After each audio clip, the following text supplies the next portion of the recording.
this edition of Intelligent Video Today. I'm your host, Steve Von Haar. Join us for a return visit to the virtual studios of Intelligent Research, Viktor Underwood, CEO of Quickchannel. Well, welcome back, Viktor. Thank you so much, Steve. Happy to be back here in IntelliVid and good to see you again. Well, we appreciate you taking the time to visit once again. For those who didn't see our initial interview, why don't you tell us a little bit about Quickchannel and how you folks are enabling webcasting for enterprises in the Nordic region? Yeah, so Quickchannel, we're a Nordic headquartered end-to-end video platform. We've been in the video platform industry since 2002, so we've been for a long time. But we did a big merger in the Nordic market about 3 years ago, creating what is the largest or one of the largest, depending on how you look at it, video platforms here in the region. And we focus a lot on around helping government agencies and enterprises with the whole video workflow. And there is a challenge today in the market with scattered video workflows across multiple tooling and compliance, security, and making it work is a challenge where we can come in and help organizations. Now, we were talking recently, and you were telling me about this video summit that you have coming up in your part of the woods.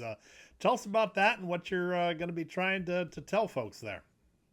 Yeah, absolutely. And Video Summit is an event that started out in a small little studio pre-pandemic, and it's grown to a large physical event or a hybrid event.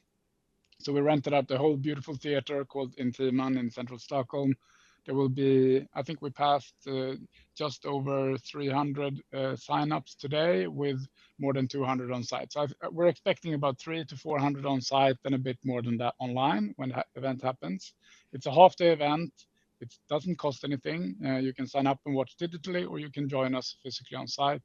And it's packed with experts within video communication. It is video producers as large enterprises on how they built video powerhouses. We have speakers from leading technology vendors in the video space and eCDN space on stage with Niklas Hagen from Hive Streaming, for example.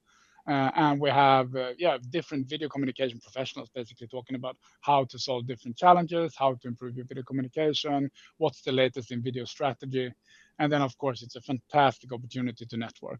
Yeah. So we have guests flying in from across Europe to be joining in during this afternoon, and there will be some fun social activities coming in the evening as well. Excellent. Sounds like a great event and fantastic opportunity to learn. And one of those technology leaders taking the stage is going to be the guy I'm talking with right now, Viktor Underwood, giving a keynote. What kind of messages are you going to be trying to deliver in your presentation? What do you think business leaders should be understanding about what's happening in the enterprise video market today? Yeah, so I will talk about the future of video communication. In part, I will share some data and statistics from our big annual video survey, the State of Video. And then I will talk a lot about what we see in the market right now, like how can you get more results? How can you measure your outcomes from your video communication? A lot of organizations have spent and invested a lot of money into building teams, studios, and doing webcasting, webinars, content management, and distribution. And how can you really prove to the business the value that it brings and increase that value that video communication brings? That will be a key center of what we'll talk about. Then, of course, we have AI in the space, but it's not about how you will utilize AI standalone. It is about how you can create value with it in your video communication. And that's always a big topic for us to discuss. But one of the bigger things happening in the enterprise video space right now is all the changes we've been seeing among some of the big players in terms of merger and acquisition. Certainly over the past couple months, we've seen both Brightcove and Vimeo being acquired by Bending Spoons. What kind of opportunities or what kind of market changes does that bring to bear, and how is Quickchannel going to position itself in this kind of post M&A world? Yeah, it's a great question, and what we see in the market, we've been meeting, of course, Vimeo and Brightcove in the market over the last few years. But there's been one part is the sentiment that some European like large organizations are starting to look for more European vendors. That's been playing in our favor, I would say. But Vimeo has always been really strong on product development, and Brightcove has their long-standing reputation. But I think this buyouts that Bending Spoons has done with these companies and taking them private always causes a bit of turmoil, right? And I mean, I've gone through it. We did a merger with one of the biggest players in our local market 3 years ago. It was plenty of turmoil for us internally for 12 to 18 months before we landed in the right way, put the right strategy, and starting to deliver on that. And I think that will be the same case here. So it provides an opportunity for us to position us even stronger in the Northern European market, where we are a safe, trusted, long-standing player that is investing a lot in innovation. So yeah, I hope that this will be a good opportunity for us. That's how I look at it. But we'll of course follow it closely, and I'm humbly looking at competing against them in the market. Now, it's been 18 months since you visited us here at Intelligent Video Today for an interview. How much has changed, or what has changed at Quick Channel since we last talked? I get the sense in our briefings, one-on-one, that you're putting a lot of emphasis on ROI. Tell me about that. Yeah, absolutely. So 18 months ago into 2024, we put a new strategy to really focus on the larger organizations, because that's where the technology platform that we got through the merger really provides the most value for our customers. That's where we become a must-have solution, but also a solution that the customers really love and really can see great results coming out of it. And with that, in the financial climate that we've been, it's been a recession-like economy, at least over in this region. And when it is a recession-like economy, you have to prove your value even further. You can't just buy a tool or a system or do a replacement because it's nice or it's got a nice UI. It actually has to show real business value. And that we've been focusing on a lot, and that translates into video communication. How can you measure results? How can you measure outcomes? I've been in this space for a long time, and it's always been the core when you do something in video and communication, that you want to inform your audience and make them take some kind of an action. But it's quite a tedious process. You put a video out, you hope someone views it, you hope someone listens, you hope they learn something and then maybe impact them, and then they take action. But now we've fast-tracked that. We've launched a lot of things around call to action functionality, both live and on demand, where you can not only use a video to inform, but you can actually use that to drive outcomes. It could be an outcome for an internal all hands, that the viewer can sign up for the next HR training program or the new thing that was presented, or it could be a product video that takes you to the product information. It could be a government application information that takes you to the application page, or of course for generating leads and business opportunities. If you're in a webinar or a product launch, do you want to have a tryout of the product? Click here. And then we can fast track the time to value for our customers, and we can do it in a measurable way. And so that's been one of the primaries that we've worked with this year. And that also includes different type of registrations, integrations into CRM systems to measure your business outcomes and so on. So that's been something that's close to heart, and something that we are continually will invest and accelerate with using Yes. AI and the modern technologies. Yeah, certainly. If you can measure, you can begin calculating ROI. Without that measurement, there's no hope of recognizing or understanding what impact video is having upon your organization. So investment well spent there. Now, one place where we haven't really seen Quick Channel necessarily following the pack is in the realm of AI, in terms of integrating platforms with large language models like those from ChatGPT.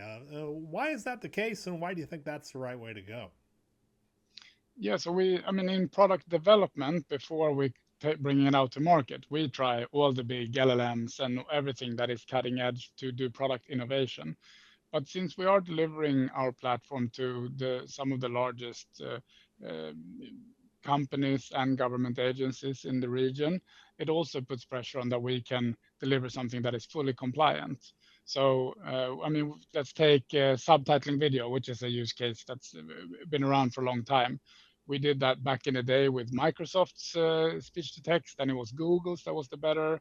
Then we had GDPR come into play, and we worked with some local vendors in Europe. But then we've started to invest in building the competency around large language models and AI internally, and now we run our own models for transcribing video that is specially trained on the Nordic languages, and that is completely safe and secure for the clients.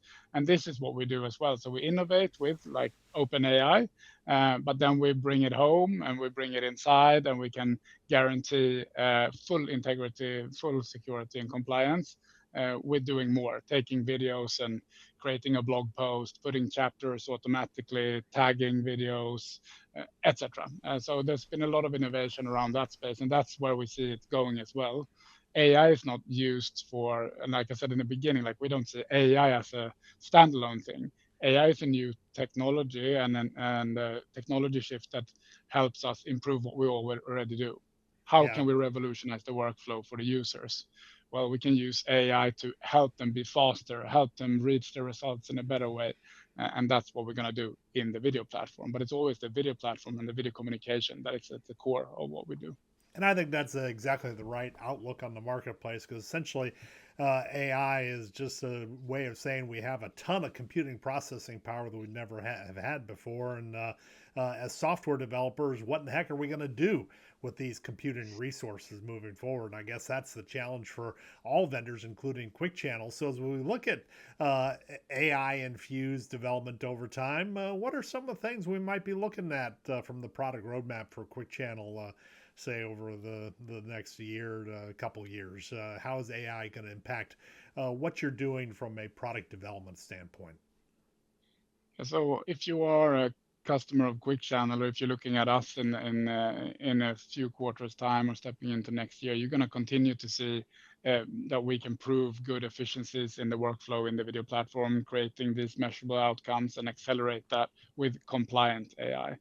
So you will be able to use cutting edge AI features that are run in a secure and compliant way, which means that they can be leveraged by institutions, organizations, and enterprises that normally have to sway away from using those type of services.